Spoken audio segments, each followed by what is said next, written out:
The Barrows, the woods that surrounded Blackdown's storied Hackett Hill, had always been thick with mystery. No one trespassed their depths. The mist always seemed alive, clinging to the trees, muting all sound and hiding secrets that should have stayed buried with the distant war that ended there centuries past. It was the kind of day that made the boys restless, their usual tasks of cutting brush and stacking wood dragging on endlessly. They were waiting for the carts to return for one last load. The charcoal pits were busy and demanded the young alders that skirted the edge of these dark woods. While they waited, they filled the time the way boys often do, with games and competitions.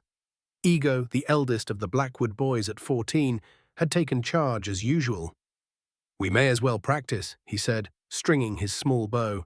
He always sounded like an adult when he gave orders, his tone sharp and commanding.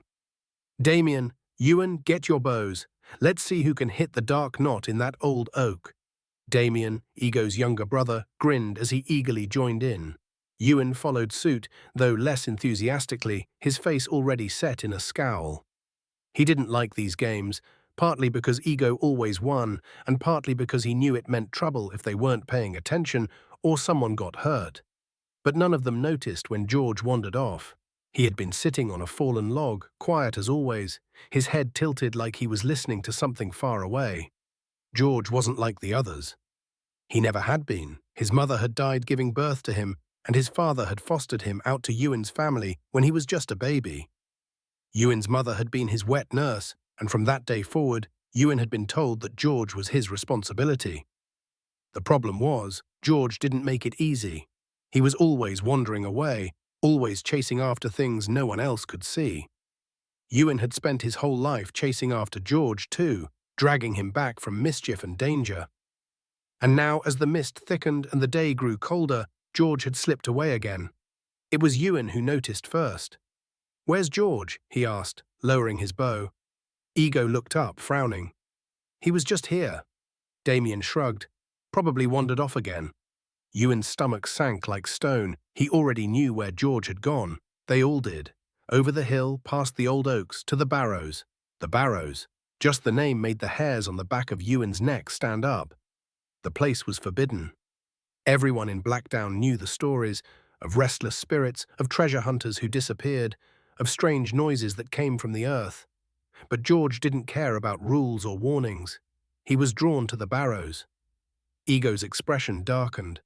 "Ewan, best you go him before he gets too far. You know where he is heading." "What?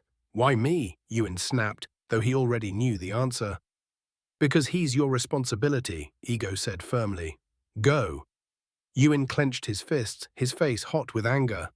He hated when Ego said things like that, like it was so simple. Yes, George was his responsibility. It had been that way his whole life, but that didn't make it fair. With a frustrated growl, Ewan slung his bow over his shoulder and stormed off into the mist. The journey to the Barrows. The hike to the Barrows wasn't far, just over the hill and through the woods, but the mist made it feel endless. It muffled every sound, turning the familiar forest into a strange, shifting maze. Ewan's boots crunched on the damp ground as he trudged uphill, muttering under his breath. Always George, always wandering off. Why can't he just stay put for once? By the time he reached the top of the hill, his legs burned and his breath came in short gasps. The Barrows loomed ahead, dark and silent, ancient mounds of earth that rose from the ground like the backs of sleeping beasts, their edges blurred by the swirling mist. And there, by the smallest of the Barrows, stood George. Ewan froze. George was standing perfectly still, one hand outstretched, his fingers brushing the rough stone of the barrow. He looked entranced, like he couldn't hear or see anything around him. "George!" Ewan screamed, his voice cracking with anger. "What are you doing? Get away from there!" George didn't move. He didn't even flinch. It was as if he were in a trance. Ewan's heart pounded. He started toward him, his boots sliding on the damp earth. "George, I'm serious. We're not supposed to be here." But then he heard it. A sound, low and deep, like the hum of a swarm of bees. It seemed to come from the earth itself, vibrating in Ewan's chest. He stopped short, his anger replaced by a creeping sense of fear. "George," he said again, quieter now, We need to go. But George only smiled. It's beautiful, isn't it?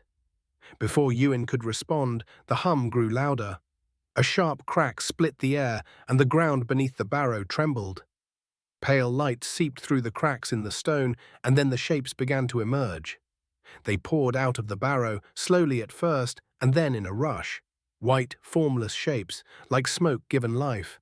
They swirled around George, moving through and over him as if he weren't even there. He didn't move. He didn't even seem afraid. But one of the shapes turned toward Ewan. He stumbled back, tripping over his own feet as the thing rushed at him. It hit him like a wave of ice, passing through his chest and stealing the breath from his lungs. Pain exploded in his body, and he collapsed to the ground, gasping for air. He heard George's voice calling his name, but it sounded far away. And then, everything went black. The aftermath. When Ewan woke, he was lying in a cart. The world swayed around him, the creak of wagon wheels filling the air. His body ached, and his throat felt raw, but he was alive. He blinked up at the sky, dazed and confused, until George's face appeared above him. "You're awake, finally," George said softly. He looked relieved, but there was something else in his expression too, something haunted. "What happened?" Ewan croaked. George handed him a water skin, and Ewan drank greedily before trying again. "The barrow. The shapes. What happened?" George hesitated. "You collapsed. I carried you back. You're okay." Ewan frowned, flashes of memory returning, the hum, the light, the cold. "And the barrow?" George's face suddenly darkened. "We shouldn't talk about it." Ewan wanted to press him, but something in George's tone stopped him, so he nodded slowly and then lay back, letting the rocking of the cart lull him into silence, but not to sleep. Back in Blackdown. By the time they returned to Blackdown, the sun was setting. Ego and Damien were waiting for them at the edge of the village, their faces pale with worry. "What happened?" Ego demanded. "George came back carrying you. He wouldn't say anything." Ewan glanced at George, who stood silently, his gaze fixed on the ground. He shook his head. "I don't remember. It was a lie, of course, but some things were better left unsaid." That night, Ewan lay awake in his bed, staring at the ceiling. His chest still ached where the shape had passed through him, and his mind was a whirl of unanswered questions. But he knew one thing for certain. He would never go back to the barrows. He would never follow George over that hill or any other hill ever again.